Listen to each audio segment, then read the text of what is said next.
Hey there, clan, and welcome to a Warrior's Thought on the Life is Strange by Don't Nod Entertainment, Episode 1. Now, if you follow my channel, or follow me on Twitter, you know that I've had a little issue with the game of late. I was originally going to do a Let's Play of the game, but sadly, due to the fact that the game uses third-party music, YouTube basically has matched third-party content up the ass right now, unfortunately. So unfortunately, it's very doubtful that I'll actually be able to do a Let's Play. More so, as I say, is for the third part, which unfortunately just basically gets flat out blocked due to the fact that it has music in it. So I do apologise for that, but I wanted to at least give my quick thoughts on the game. I'm going to try and keep this relatively short, but I will hopefully show us a little bit of gameplay. Now, The Life is Strange is very much in the style of Telltale, a point-and-click, episodic adventure mystery game. You play the character of Max, who is returning to her hometown after a few years, roughly 4 years I think is believed, and after an event in class she witnesses someone being killed in front of her basically, and then at this point she discovers she has the ability to reverse time. Now, it isn't explicitly stated how long she can reverse time for. So far from the episode 1, she can only reverse time for maybe a couple of seconds or a couple of moments. Which is rather interesting. I kind of like that. But the overall main story of it is the growth and the experiences of Max. Basically, she's definitely got a little bit of trouble about her. She's kind of shy, introverted. Doesn't really do the hanging out kind of thing. It's definitely a person who you kind of just don't realize you know something. But she loves photography. She's very much a teenager, which she's only 18, and I kind of like that. It's kind of an interesting aspect of this. The overall main plot is a bit hard to settle down. The game starts off with her having a vision, basically, of a tornado coming towards the town that she's in, basically her hometown.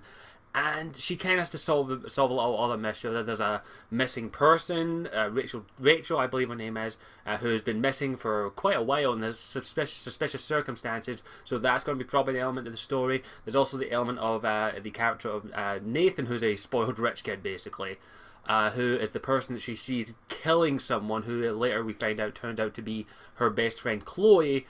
Best friend as in from when she was 14, before she moved away, and basically hasn't spoken to Chloe in over 4 years, and she's definitely changed a lot. I like it. I like the story. I really, it's very interesting. It's difficult to see where the main plot is. It's kind of got like 3 plots at the moment, maybe 4. It's discovering her new abilities, the tornado coming towards town, the disappearance of Rachel, and also the spoiled rich kid Nathan, who is a little bit unhinged, and by unhinged I mean willing to kill someone. Yeah, but the thing that kind of makes the story is kind of more secondary in my opinion. The main aspect of the game is the characters, which is very well done. The characters like Max, Chloe, and a few of the other students in there are actually rather interesting. They feel like real people, and it's very well done through the voice acting and the writing. There isn't like stuff you wouldn't think a teenager would say, and I kind of like that. There is some janky voice acting here or there, but overall the voice acting is very well done, and I give major props to that.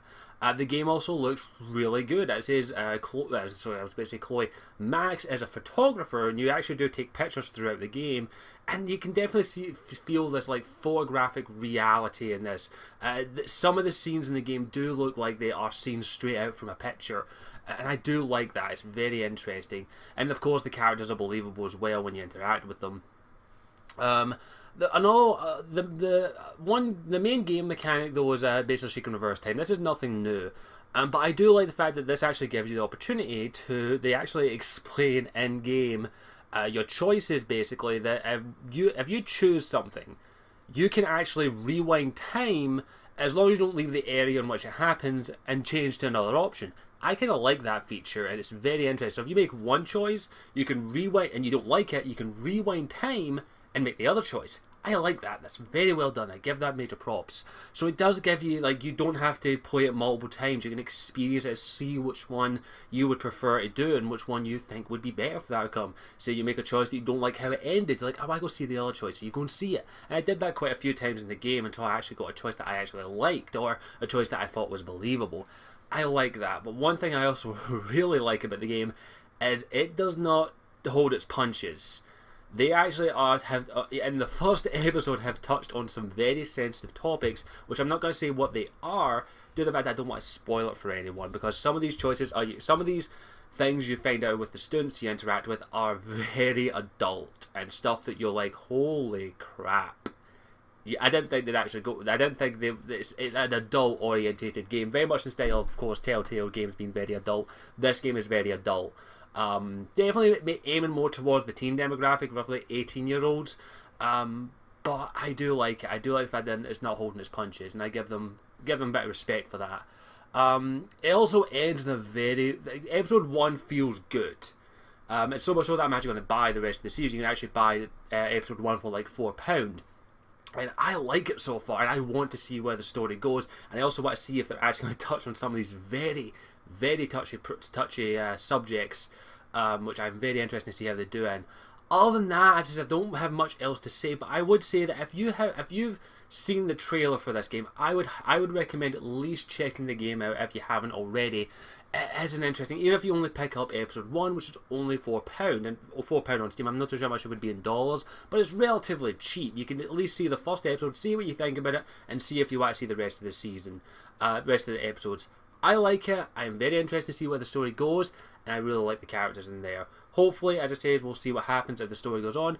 Other than that, that's where I'll wrap up the things, and I hope you enjoyed it. Other than that, that's like, I'll wrap things up there. So if you haven't already, at least give a chance and check out Life is Strange. It is very good in my opinion, and I'm very, very interested to see where the story goes. Other than that, I think I'll end there. Thanks for watching. As always, I'm Scottish Warren 82, and I'll see you all next time. Ciao for now. Hey there, thank you for watching the video. I hope you enjoyed it, regardless of whatever the video topic was about, because I know I'm a complete lot of tit sometimes. If you want to check out any of my other further content, all you have to do is click on the little Scottish One 92 thing down the bottom there to take you to the channel and check out the rest of my videos. If you want to follow me on my social medias, it's just Scottish One 92 everywhere else.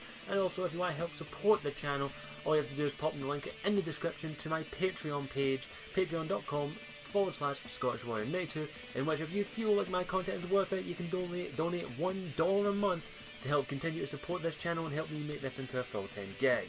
Feel free to go check out the Patreon page to make sure it is to your liking and you actually want to spend $1 a month on this shitty channel. Thank you for watching. Again, as always, I am Scottish Warrior 92, and I hope you'll stick around and may even join the clan by clicking that subscribe button. Thank you. Mwah.